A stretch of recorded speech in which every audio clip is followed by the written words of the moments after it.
Hello there, my name is Pankaj. You are watching the Trump's Playbook, a daily special broadcast where we try and read what's on Trump's mind, what's his next step going to be from his White House playbook. 3 years of war have left Ukraine devastated, Russia weakened, and Europe in disarray. While Western leaders deferred, Trump has stepped in, determined to end the war on his terms. His team has already begun talks with Russia without Ukraine or European leaders at the table. Why so? Because Trump believes real deals happen between power players, and in his mind, that means him and Putin. The contours of the deal are clear. Ukraine won't join NATO, Crimea remains Russian, and sanctions on Moscow will be lifted in exchange for a ceasefire. Ukraine, meanwhile, is expected to pay back the US for the billions it received in aid because, as Trump sees it, nothing comes for free. Biden must be shedding tears by the bucketful here. Trump's approach is shaking up the global order. Europe, used to America's unwavering support, suddenly finds itself sidelined. Ukraine's Vladimir Zelensky, once the West's hero, is now being dismissed by Trump as irrelevant. And in a move that echoes Nixon's Cold War playbook, Trump may use this deal to weaken Russia's alliance with China. For much of the world, ending the war means economic relief, lower energy prices, stable grain exports, and reduced inflation. Whether Trump's deal leads to lasting peace or another frozen conflict remains to be seen. But one thing is certain: Trump is rewriting history, and he wants the credit for it. Let's hear Trump's oblique view on Zelensky and see for yourself if this is the same American tone with which Zelensky was assured earlier of full support till the end of the war. Well, we have a situation where we haven't had elections in Ukraine, where we have martial law, or essentially martial law in Ukraine, where the leader in Ukraine, I hate to say it, but he's down at 4% approval rating, and where a country has been blown to smithereens. You got most of the cities are laying on their sides. The buildings are collapsed. It looks like a massive demolition site. So many of the cities. They haven't done it in Kiev because I guess they don't want to shoot too many rockets in there. They've done it 20%, but they haven't done it 100%. If they wanted to do it 100%, it would probably happen very quickly. But you have cities that are absolutely decimated. And yeah, I would say that, when they want a seat at the table, you could say the people wouldn't the people of Ukraine have to say, it's been a long time since we've had an election. That's not a Russia thing. That's something coming from me and coming from many other countries also. So there you heard the man himself, Donald Trump, explaining what he intends to do with the Russia-Ukraine war and what is his plan of action in the days to come. To discuss the matter further, today we are joined by Shastri Ramachandran, a noted journalist who has covered external affairs, world affairs quite delicately, I would say, and holds a lot of command on the issues pertaining to United States and beyond. Mr. Ramachandran, thank you so much for speaking to Oneindia. How are you today? Yeah, thank you, Pankaj. Right. Mr. Ramachandran, as you also heard, Donald Trump listing his priorities very clear. Help us understand, is Donald Trump trying to actually end this Ukraine-Russia war, or is he just trying to mitigate American losses? There is no doubt that US President Donald Trump is determined to end the war in Ukraine. Whether he is doing this to cut costs or to bring about peace is a different matter. It's a reason. Let's say one is looking at the motivation, the underlying reasons or motives that he might have for doing this. That is a different matter. And any head of state, especially the head of state and government of the United States, a person who is perhaps the most powerful such chief executive in public office, when he does something, there would be not just one, but there will be several underlying motives.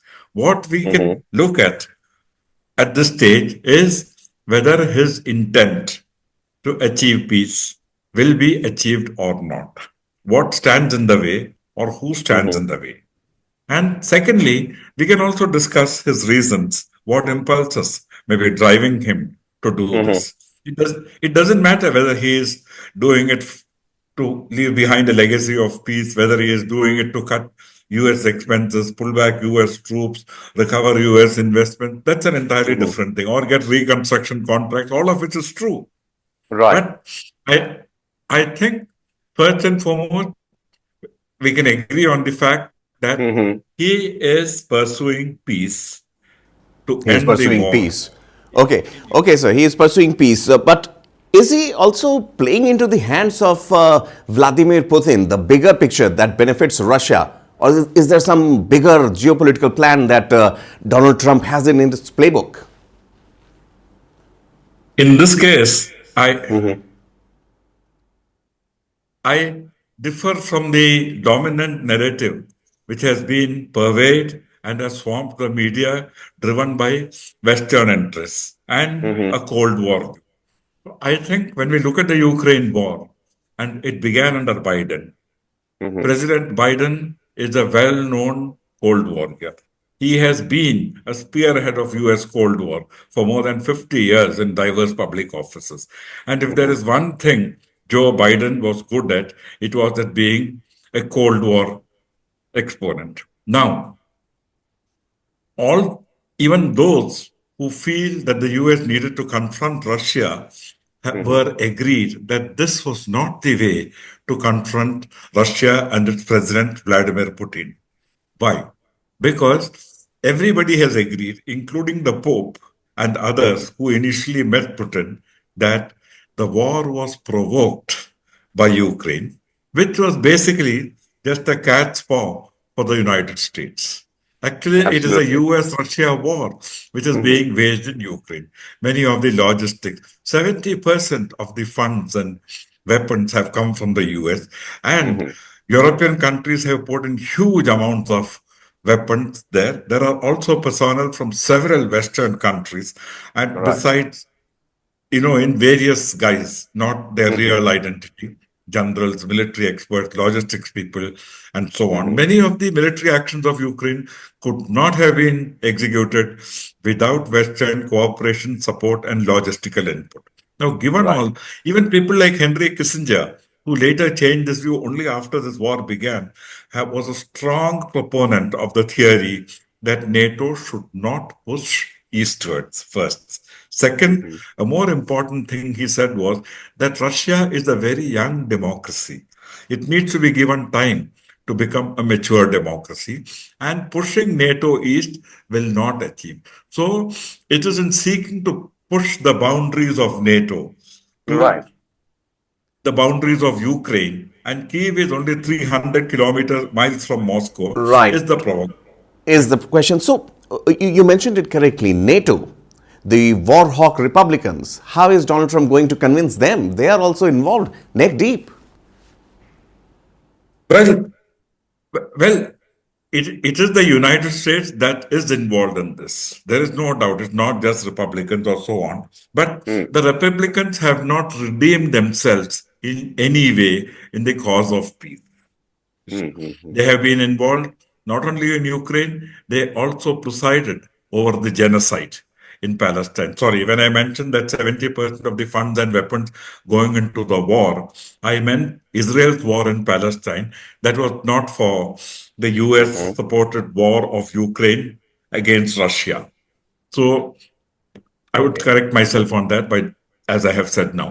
Now, coming back to your question, the Mhm. Republicans had every opportunity to end the war, but they didn't want to. And I think Biden didn't want to end it because he was not sure whether ending the war will ensure a presidential victory or keeping the war going. So I think in the event the Republicans fell between two stools, they Mm. had to pursue sorry, the Democrats fell between two stools. Now, the Republicans have stolen a march over the Democrats in this regard. And Right. in a way, it makes sense what the Republicans are doing because the Republicans have generally been known to be non interfering.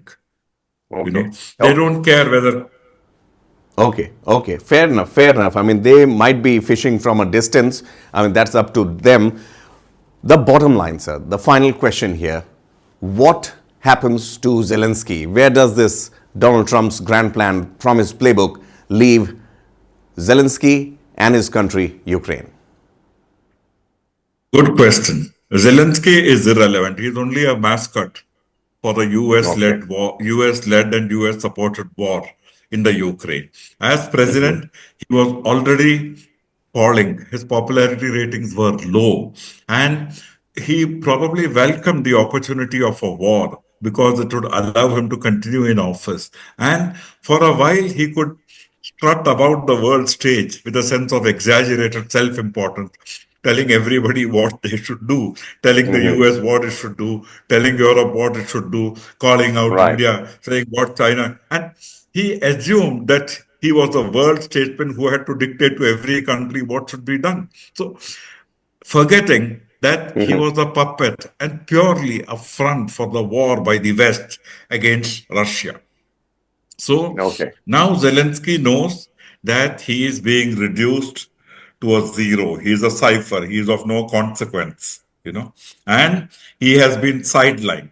And it is a recognition of this that he is trying to make a virtue of the necessity of having to step down and go the seat from the scene. When he says, "Oh, I can step down from the presidency if Ukraine is taken into the NATO." So that's an acknowledgement of his own irrelevance. Right. Shastri Ramchandran, thank you so much for speaking to us. Cipher and irrelevant personality is what Donald Trump might be relegating Vladimir Zelensky to. And if that happens, trust me, at least Biden would be crying a bucketful here. What it appears to be that the way things have changed in the United States, the kind of strategies that Donald Trump is belting out from his quote-unquote playbook, looks like he might be trying a win-win situation, first for America, then for Russia. What happens to Ukraine? Shastri Ramchandran just mentioned. Thanks for watching.